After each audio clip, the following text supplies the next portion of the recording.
The top candidates for governor are making big promises on the campaign trail. So we're going to take them to court, get that money back, and return it to the ratepayer. We dig into the power bill promise from Beto O'Rourke and Governor Abbott's big money pledge to boost a top Texas university. I welcomed a terrorist into my congregation. The attack on a synagogue in Texas brings new calls for action. How a rabbi's message could help push Congress to do more to make sure people stay safe when they go to worship. Top officials at the Texas DMV unexpectedly stepped down. The new developments come amid our investigation into criminals accessing the state's paper tag system. What the DMV is promising to do now to fix the problems. New rules of the road are changing the game for Texans who want to become truck drivers. We look at what's different and how the regulations could affect the shortage of truckers on the road. Produced from the Capitol in Austin and airing statewide, this is the award-winning State of Texas. Hello and thank you for joining us. I'm Josh Hinkle. Early voting for the March 1st primary starts tomorrow, but the top candidates for governor are already looking ahead to the general election. This week, Beto O'Rourke unveiled his policy proposals tied to the electric grid. The presumptive Democratic nominee focused criticism on Governor Greg Abbott for his policies in the aftermath of last year's winter storm. Our Monica Madden was at the announcement and spoke one-on-one with O'Rourke.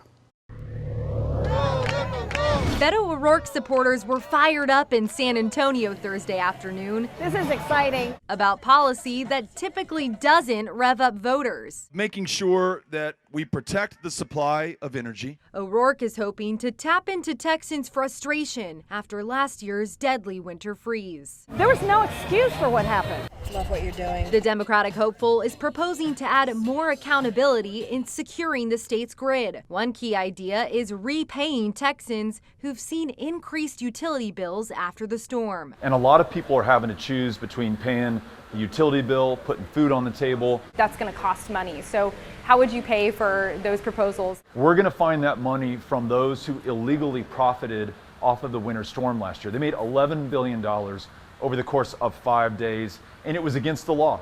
And so we're going to take them to court, get that money back, and return it to the ratepayer. Gracias. His San Antonio stop is part of a statewide campaign following the first big test of the grid's changes in last week's ice storm. Governor Abbott says the grid passed the test thanks to policies he helped spearhead. The Texas electric grid is more reliable and more resilient than has ever been. Abbott's campaign has slammed O'Rourke's grid-focused trade as fear-mongering and a, quote, pathetic attempt to prop up his flailing campaign. And if we saw severe or extreme weather like we had last February, this grid is not up to the task. For Insight, we're bringing in our state politics reporting team, Maggie Glenn and Monica Madden. Welcome. Thanks for having us, Josh. Yeah, thank you. Monica, you spoke with Beto O'Rourke one-on-one this week. The energy billing idea is getting the most attention, but what are some of the other ideas in his energy plan? One of his other proposals was connecting Texas to the nation's two other large electric grids, and that was something that seemed really popular with voters I was speaking to at his event in San Antonio. Now, I asked him how he thinks this would be accomplished in 4 years as a term for governor, and he said he thinks it is a feasible goal. He thinks it's doable. Take a listen to why. We know we can do this because other parts of the state are already connected to the nation's grid. So El Paso, the city I come from, it also got really cold last February. We had just as much winter storm as other parts of the state, but we didn't lose the lights or the heat because we could draw down electrons from the rest of the country. Maggie, you have been covering energy policy issues closely as well. We've heard other calls to make the Texas grid more connected. How realistic is that? So it's interesting, Josh, because it is something that our lawmakers are considering, and it was also included in the federal report on what went wrong during our February 2021 storm. It was something that they think our state should be looking into, but it's going to take a long time for this to actually be implemented. It sounds like it would be easy for us to simply plug into our other two grids, but it's not that simple. There's physical infrastructure that would be needed, and the feds say that could take up to 20 years. So while it is something that lawmakers are currently weighing because of FERC's recommendations, but it's not as simple as just plugging in. Thankfully, the ice storm last week was not comparable to 2021, which we heard O'Rourke say if he did have a similar storm, he doesn't think the changes to the grid are enough to hold it up. Why? Well, Beto O'Rourke was saying that not enough changes have been made to weatherize natural gas facilities, not the same standards as that were required for the power generators, but it's a little bit of a complicated issue. It is, and it's complicated because, you know, these power generators had a deadline that was before this current winter to weatherize their equipment, and natural gas have not had that deadline yet, but it's in the works. So what happens on the natural gas side is we're waiting on the Critical Infrastructure Mapping Committee to come out and actually map which natural gas facilities they have approved to be critical, and then those critical facilities will then have, again, once that map comes out, 6 months to winterize their equipment, but we're not even expecting that map to be finalized until the end of this spring. So again, we're going to be pushing it pretty close to next winter before these natural gas facilities are required to winterize. I want to go back to Beto's pitch to make energy companies pay Texas customers who saw higher utility bills after the storm. Did he name any specific companies to target?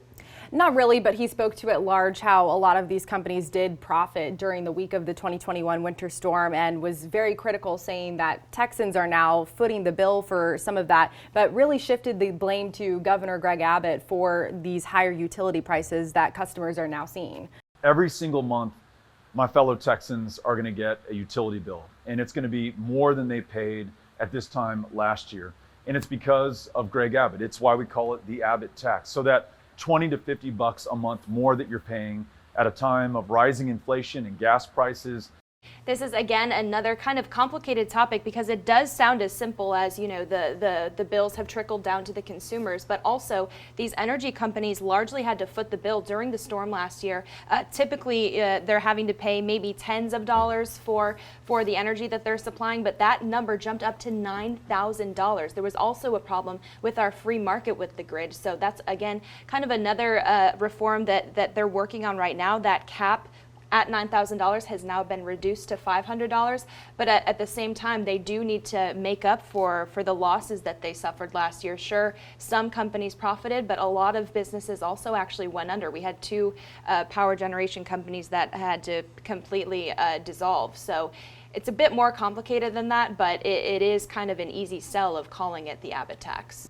Well, this topic is on the minds of many Texas voters as we approach the anniversary of last year's winter storm. Does O'Rourke think it will have the stamina to energize voters enough throughout the general if he is nominated? I asked him about this in our interview, and he says, you know, of course, that his tour that he was doing was specifically about the electric grid and what happened in 2021. But, you know, he said that he's hearing a lot of anecdotes from Texans who really suffered during the storm, and it's still top of mind. A couple of voters I was speaking to at the event were saying, you know, just take a look at the grocery stores that we saw last week before the anticipated ice storm. Shelves were empty. There were no water bottles, no supplies, because a lot of Texans, frankly, had a little bit of PTSD from what happened last year. So O'Rourke pointed to that, saying, you know, even though the ice storm this year was not as bad as expected, there's still a lot of trauma from that Texans feel from what they experienced. So he thinks that it's still going to be a big issue heading into the general if he gets nominated. And also, you know, we still have the test of the grid in the summer months when it gets hotter. Yeah, that's what I was going to say. Typically, we see our peaks for the grid in the summer. It was rare that we saw such a high demand last winter. But again, he could see maybe another chance if we get conservation alerts this summer. We got pretty close this past summer, but if we get conservation alerts this summer, that'll kind of show that maybe the grid isn't as solid as our current state leadership is telling us. All right, Maggie, Monica, thank you both very much. Thanks for having us. Governor Abbott is making his own campaign swing across the state. Last week, he brought his Celebration of Texas tour to Lubbock and made a big promise to Texas Tech University. The governor pledged his support to raising the university's current endowment by $1 billion. It's a new addition to the ongoing conversation around the state's permanent university fund. Ryan Chandler looks closer at why Texas Tech can't tap that pool of money and ongoing calls for change. It's a Texas conversation as old as the Texas Constitution. The Permanent University Fund, established in 1876, uses revenue from 2 million acres of West Texas land and oil to endow the UT and A&M systems, now to the tune of $30 billion. And in the last legislative session, Lubbock representatives said, "What about Texas Tech? calling on the state to amend the fund and include more universities. In Lubbock, Governor Abbott casting doubt on that idea. I would say the chances of that happening is about zero. That's because it would require a constitutional amendment. That means 2/3 of the House and the Senate and a majority of Texas voters approving the change. And in a 150-member House with only 2 Lubbock representatives and in a 31-member Senate with just 1, it'd be an uphill battle. But Governor Abbott all but promised an alternate plan. I want the state of Texas to create an endowment for Texas Tech University of $1 billion to elevate the university even more.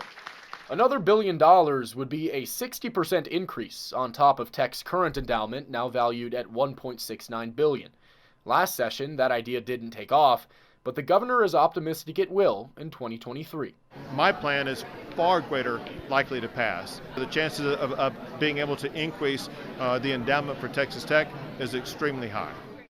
The Public University Fund has long been a sore spot for West Texans. Most of the money is generated in West Texas and benefits both the University of Texas and Texas A&M, but not Texas Tech. The idea of changing rules for the fund has support across the political spectrum. The state cannot make any moves on these issues until next legislative session begins in January of 2023. I'm grateful to be here. To be honest, I'm grateful to be anywhere. The rabbi who survived a hostage standoff at a Texas synagogue is sending a message to Congress, how it could lead to new action to protect houses of worship. New developments related to our team's investigation into the state's temporary license plate system and how a major criminal operation misused it. The next steps to tackle the problem as top officials with the DMV step down.